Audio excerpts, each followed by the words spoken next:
why the Lord of the Coast is the strongest character in One Piece, with irrefutable evidence to back up my claim.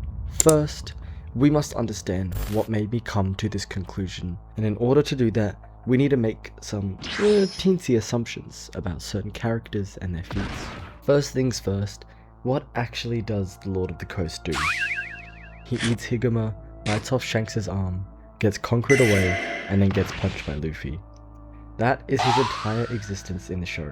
Now you might be asking, how the hell can I be so confident in saying that he is the strongest character in the show, based on this, even though he gets owned immediately after his aura farming moments? To understand that, we need to understand Shanks' power level. I believe at this time, Shanks was supposed to be considerably weaker than what he actually scales to based on current day information. Now I will say my version of current day information is like the start of Elbaf because where was Shanks on his journey in the story at this time? Well, we know that he stole the Gum Gum fruit from a marine ship, and knowing the real identity of the fruit, unless these three circumstances happened, there is no way that fruit is not heavily guarded. Here are the three circumstances. Unless the world government are complete idiots, the fruit wasn't known yet by the Five Elders or like people who would know about the fruit. Instead, some random marines were just like, oh look, a devil fruit, let's go put it over here. Or they don't care about the fruit that much unless it's awakened. So like they keep track of the fruit, but they're not exactly like, you know, overprotecting it because that would be suspicious, right? But anyway, that isn't actually what I'll highlight as like a way to signify Shanks' strength. Instead, I'll highlight his connection to Mihawk. It's pretty well known that they are indeed, or were indeed at some point, rivals, both in contention to be the world's greatest swordsman. However, we do know Mihawk triumphed in that aspect. Whether that means he is stronger than Shanks or not is up for debate, but we at least know that, as this rivalry decided the greatest swordsman title, that the position and time they were battling for it, they were some of the strongest living beings in the One Piece world. In case that was confusing, I'm basically saying that during when they were fighting for the world's greatest swordsman, they were pretty strong. But when was that?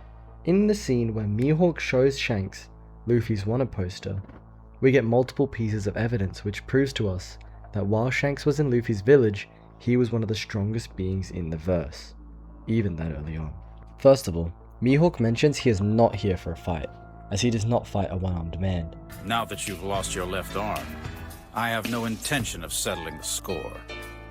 This implies that Shanks and Mihawk were rivals for the title of greatest swordsman until Shanks lost his arm, which happened with Luffy. Second of all, Mihawk says Shanks used to mention Luffy to her, probably like right around or right after the time of him leaving the East Blue, because like why would he like 5 years later talk incessantly about this little boy from the East? Anyway, hopefully you get an idea of how truly powerful Shanks was at this point in time. But if not, I'll give you some pretty fair assumptions to quantify his power. First, we know that Shanks has the strongest Conqueror's Haki likely in the series. While the other emperors had insane devil fruits, Shanks had a ridiculous aura that he could use to like add to his attacks and make them even more powerful. He also had immensely powerful ornament Haki, and the level of observation Haki that allows him to see presences from miles away and see into the future slightly. You might think it's a bit unfair to assume that he has all these, given he only shows these feats like 20 years later, but I think based on the fact that he was actively fighting for the greatest swordsman title, his ornament, observation and conqueror's Haki have to be at least first commander of a Yonko crew level, as that's what like Zoro's sitting around right now. That's also on the low end. I think he would be a bit stronger than that, but as long as you can understand where I'm coming from and think that my reasoning is somewhat reasonable, I guess. Anyway, where am I going with all this? I need you to imagine you are Shanks in this moment. You know Luffy's in danger and you know the Lord of the Coast is out there. I mean, of course you do. You've sailed these seas for weeks now. So Shanks knows this beast is here, and he hasn't killed it, scared it off, or injured it.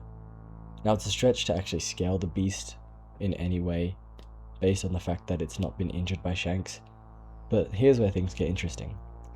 Now knowing Shanks' power at this point, or like an estimate of it, he should be capable of seeing both slightly into the future and having his body react to that future. He obviously knows of Haki and how to use it, as he uses Conquerors on the beast anyway. The beast is about to chow down on Luffy.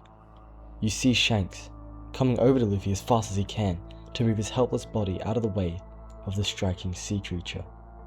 Shanks knows the beast will bite down on him, either through observation haki or common sense because it's happening in front of him. And he instinctively, or logically, emboldens his arm in armament haki.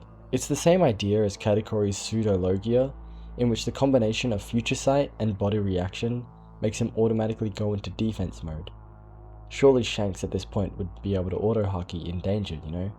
He sees the future, oh, someone's gonna strike my arm with a sword.